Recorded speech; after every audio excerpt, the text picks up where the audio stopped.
ವೀಕ್ಷಕರೇ ನಮಸ್ತೆ. ಪಚ್ಚುವಡ್ ಚಾನಲ್ಗೆ ನಿಮಗೆಲ್ಲರಿಗೂ ಸ್ವಾಗತ ಸ್ನೇಹಿತರೆ. ಇವತ್ತು ಕಾಳುಮೆಣಸಿಗೆ ಸ್ಪ್ರೇ ಮಾಡೋಣ ಅಂತ ಬಂದಿದ್ದೀನಿ. ಈಗ ಒಂದು ವಾರದಿಂದ ಲೈಟಾಗಿ ಮಳೆ ಆಗ್ತಾ ಇದೆ, ಒಂದೊಂದು ದಿವಸ ಜಾಸ್ತಿನೇ ಆಗ್ತಾ ಇದೆ. ಹಾಗಾಗಿ ಇದು ಕರೆಕ್ಟ್ ಟೈಮು. ಕಾಳುಮೆಣಸಿಗೆ ಏನು ಸ್ಪ್ರೇ ಮಾಡ್ತಾ ಇದ್ದೀವಿ, ಎಷ್ಟು ಸ್ಪ್ರೇ ಮಾಡ್ತೀವಿ ಅದನ್ನೆಲ್ಲ ತಿಳಿಸ್ತೀನಿ. ನಾವು ಹಾಕುವ ಕ್ವಾಂಟಿಟಿನೂ ತಿಳಿಸ್ಕೊಡ್ತೀನಿ, ಮತ್ತು ಯಾಕೆ ಈ ಟೈಮಲ್ಲಿ ಸ್ಪ್ರೇ ಮಾಡಬೇಕು ಅಂತಲೂ ತಿಳಿಸ್ತೀನಿ. ಸ್ನೇಹಿತರೆ, ಮೊದಲು ನನ್ನ ಚಾನಲ್ನ ದಯವಿಟ್ಟು ಎಲ್ಲರೂ ಸಬ್ಸ್ಕ್ರೈಬ್ ಮಾಡಿ, ಲೈಕ್ ಕೊಡಿ, ಹಾಗೆ ಸ್ನೇಹಿತರಿಗೆಲ್ಲ ಶೇರ್ ಮಾಡಿ. ಸ್ನೇಹಿತರೆ, ನಾವಿವತ್ತು ಕಾಳುಮೆಣಸಿಗೆ ಸ್ಪ್ರೇ ಮಾಡ್ತಾ ಇದ್ದೀನಿ ಅಂತ ಹೇಳಿದೆ. ಇವತ್ತು ಏನು ಸ್ಪ್ರೇ ಮಾಡ್ತಾ ಇದ್ದೀವಿ ಅಂದರೆ, ಒಂದು ಪೋಲಿಯೋ ಸ್ಪ್ರೇ ಮಾಡೋಣ ಅಂತ ಇದ್ದೀನಿ. ಅದ್ರ ಜೊತೆ ಒಂದು ಇನ್ಸೆಕ್ಟಿಸೈಡ್ ಹಾಕಿ ಸ್ಪ್ರೇ ಮಾಡ್ತಾ ಇದ್ದೀನಿ. ಇವಾಗ ಪ್ರಾಬ್ಲಮ್ ಇದೆ, ಹಿಂದಿನ ಸಲ ಇತ್ತು, ಆದರೆ ಈ ವರ್ಷ ಫುಲ್ ಅವಾಯ್ಡ್ ಆಗಿದೆ. ಆದರೂ ಒಂದು ಸ್ಪ್ರೇ ಮಾಡೋಣ ಅಂತ ಡ್ರೆಂಚಿಂಗ್ ಹಿಂದೆ ಕೊಟ್ಟಿದ್ದೆ, ನಾನು ನಿಮಗೆ ಅದ್ರ ಬಗ್ಗೆ ಎಲ್ಲ ತಿಳಿಸಿದ್ದೆ. ಸ್ನೇಹಿತರೆ ನೋಡಿ, ಈಗ ಲೈಟಾಗಿ ಚಿಗುರು ಬರ್ಲಿಕ್ಕೆ ಸ್ಟಾರ್ಟ್ ಆಗಿದೆ ಕಾಳುಮೆಣಸು. ಹಾಗಾಗಿ ನಾವು ಈ ಟೈಮಲ್ಲಿ ಸ್ಪ್ರೇ ಮಾಡೋದು ಒಳ್ಳೆಯದು. ನೋಡಿ, ಆಗಲೇ ಒಂದೊಂದು ಕುಡಿ ಹೊರಗಡೆ ಹಾಕಿ ಲೈಟಾಗಿ ಒಂದೊಂದು ಚಿಗುರು ಬರ್ತಾ ಇದೆ. ನಾವು ಇಷ್ಟೊತ್ತಿನ ಒಳಗೆ ಸ್ಪ್ರೇ ಮಾಡಬೇಕು, ಆದರೆ ನಮ್ಮದು ನೀರು ಬಿಡೋ ತೋಟ ಅಲ್ಲ. ಹಾಗಾಗಿ ನಾವು ನೀರು ಬಿಡದೇ ಇರೋ ತೋಟದ್ರಿಂದ ನಮಗೆ ಮಳೆ ಆಗಲಿ ಅಂತ ವೆಯ್ಟ್ ಮಾಡ್ತಾ ಇದ್ದು. ಈಗ ಮೊನ್ನೆ ಮಳೆ ಆಗಿದ್ದ ಮೇಲೆ ಸ್ಪ್ರೇ ಮಾಡಲಿಕ್ಕೆ ರೆಡಿ ಮಾಡಿದ್ದೀವಿ. ಬನ್ನಿ, ಈಗ ಏನು ಸ್ಪ್ರೇ ಮಾಡ್ತಿದ್ದೀವಿ ನೋಡೋಣ. ಸ್ನೇಹಿತರೆ ನೋಡಿ, ನಾವು ಇಷ್ಟು ಐಟಮನ್ನು ಸ್ಪ್ರೇ ಮಾಡ್ತಾ ಇದ್ದೀವಿ. ಇದು ಯಾವ್ದು ಅಂತ ನೋಡೋದಾದರೆ, ಒಂದು ಇದು ಪೆಪ್ಪರ್ ಸ್ಪೆಷಲ್ಲು, ಇದು ಮಲ್ಟಿಪ್ಲೆಕ್ಸ್ ಕಂಪ್ನಿಯವ್ರದ್ದು. ಇದರಲ್ಲಿ ಬೇರೆ ಬೇರೆ ಕಂಪ್ನಿಗಳದ್ದು ಬರುತ್ತೆ. ನಾನಿಲ್ಲಿ ಮಲ್ಟಿಪ್ಲೆಕ್ಸ್ ಕಂಪ್ನಿದು ಈ ಸಲ ಯೂಸ್ ಮಾಡ್ತಾ ಇದ್ದೀನಿ. ಮತ್ತು ಇನ್ನೊಂದು ಇದು 90 ಇದು ನೀವು ಯಾವುದೇ ಒಳ್ಳೆ ಕಂಪ್ನಿದು ಯಾವುದೇ ಆದರೂ ತೊಂದರೆ ಇಲ್ಲ, ಯಾವ್ದಾದ್ರು ಒಳ್ಳೆ ಕಂಪ್ನಿ ಯೂಸ್ ಮಾಡ್ಬೋದು. ಇದೊಂದು MKP 05234, ಮತ್ತು ಇದ್ರ ಜೊತೆ ಒಂದು ಇನ್ಸೆಕ್ಟಿಸೈಡು ಮತ್ತು ಗಮ್ಮು, ಮತ್ತು ಇದು ಫ್ಲಾನೋಫಿಕ್ಸ್, ಇದೊಂದು 50 ml. ಇದು ಎಷ್ಟೆಷ್ಟು ಅಂತ ನಿಮ್ಗೆ ಹೇಳ್ತೀನಿ. ಒಂದು ಒಳ್ಳೆ ಪೋಲಿಯೋ ಸ್ಪ್ರೇ ಕೊಡೋದ್ರಿಂದ ಚಿಗುರು ಕ್ಲೀನಾಗಿ ಹೊರಗಡೆ ಬರುತ್ತೆ, ಮತ್ತು ಹಾಗೆ ಫ್ಲವರಿಂಗು ಚೆನ್ನಾಗಾಗುತ್ತೆ. ಅದಕ್ಕೋಸ್ಕರ ಒಂದು ಸ್ಪ್ರೇ ಮಗ್ ಕೊಡ್ತಾ ಇದ್ದೀವಿ.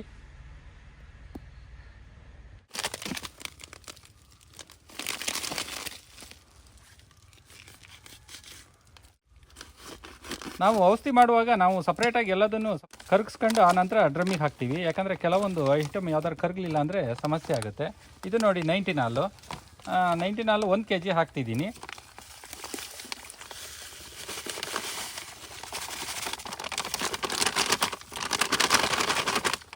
ಇದು ಯಾವ್ದು ಎಷ್ಟೆಷ್ಟು ಅಂತ ನೋಡೋದಾದರೆ ನೋಡಿ, ಇದು 90 1 kg ಹಾಕ್ತಾ ಇದ್ದೀನಿ.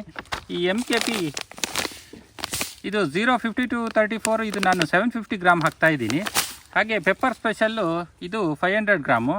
ಇದು ಬೇರೆ ಕಂಪ್ನಿದಾದರೆ 1 kgವರೆಗೂ ಹಾಕಬೇಕಾಗತ್ತೆ. ಇದು ಮಲ್ಟಿಪ್ಲೆಕ್ಸ್ನವ್ರದ್ದಾದರೆ ಒಂದು ಅರ್ಧ kg ಸಾಕು. ಆಮೇಲೆ ಒಂದು ಇನ್ಸೆಕ್ಟಿಸೈಡು, ಇದು ಒಂದು ಅರ್ಧ ಲೀಟ್ರ್ ಹಾಕೊಳ್ತಾ ಇದ್ದೀನಿ. ಆಮೇಲೆ ಗಮ್ಮು 250 ml. ಆನಂತರ ಇದು ಫ್ಲಾನೋಫಿಕ್ಸು, ಇದು ಫ್ಲವರ್ ಬೂಸ್ಟಿಂಗಾಗಿ ಕೆಲಸ ಮಾಡುತ್ತೆ. ಇದನ್ನೊಂದು 50 to 60 ml ಹಾಕ್ತಾ ಇದ್ದೀನಿ ಅಷ್ಟೇ, ಇದು ಜಾಸ್ತಿ ಹಾಕಲಿಕ್ಕಿಲ್ಲ.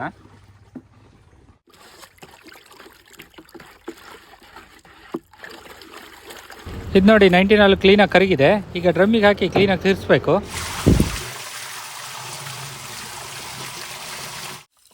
ಇದು MKP, ಇದನ್ನು ಸಪ್ರೇಟಾಗಿ ಕರಗಿಸ್ಕೊತಿದ್ದೀವಿ.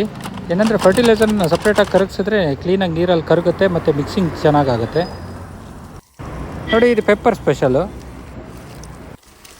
ನಾವು NPK ಅಥವಾ ಮೈಕ್ರೋ ನ್ಯೂಟ್ರಿಯೆಂಟ್ಸು ಸಪ್ರೇಟಾಗಿ ಕರಗಿಸಿ ಹಾಕೊಳ್ಳೋದು ತುಂಬ ಬೆಟರು. ಅದು ಸರಿಯಾಗಿ ಕರಗಿಲ್ಲ ಅಂದರೆ ಡ್ರಮ್ಮಲ್ಲಿ ಹಾಗೆ ಇದ್ದರೆ ಲಾಸ್ಟಿಗೆ ಸ್ಪ್ರೇ ಮಾಡುವಾಗ ಎಲೆಗಳ ಮೇಲೆ ಕೂತ್ರೆ ಎಲೆಗಳು ಸುಟ್ಟಾಗುತ್ತೆ. ಇದು ನೋಡಿ ಫ್ಲಾನೋಫಿಕ್ಸು, ಇದು ನಾವು 60 ml ಹಾಕ್ತಾ ಇದ್ದೀನಿ. ನೀವಿಲ್ಲಿ ಯಾವುದು ಮೈಕ್ರೋ ನ್ಯೂಟ್ರಿಯೆಂಟ್ಸು ನೀವು ಮಾಮೂಲಿ ಹಾಕ್ತಾ ಇದ್ರಿ, ನಿಮಗೆ ಯಾವುದು ರೆಕಮೆಂಡ್ ಮಾಡಿದ್ದಾರೆ ಅದನ್ನು ಹಾಕೊಳ್ಬೋದು. ನಾನಿಲ್ಲಿ ಗಮ್ ವಿತ್ ಸ್ಪ್ರೆಡರನ್ನು 250 ml ಒಂದು ಅಳತೆ ಮಾಡಿ ಹಾಕೊಳ್ತಾ ಇದ್ದೀನಿ. ಸ್ಪ್ರೇ ಮಾಡುವಾಗ ಅಡಿಗಡೆ ಎಲೆಗೆ ಕ್ಲೀನಾಗಿ ಸ್ಪ್ರೇ ಆಗಬೇಕು. ಸ್ನೇಹಿತರೆ, ಇದರ ಮುಂದಿನ ಅಪ್ಡೇಟು ನೆಕ್ಸ್ಟ್ ವಿಡಿಯೋದಲ್ಲಿ ಇರುತ್ತೆ. ಬಾಯ್ ಸ್ನೇಹಿತರೆ, ನಿಮ್ಮ ಸಪೋರ್ಟ್ ಹೀಗೆ ಇರಲಿ.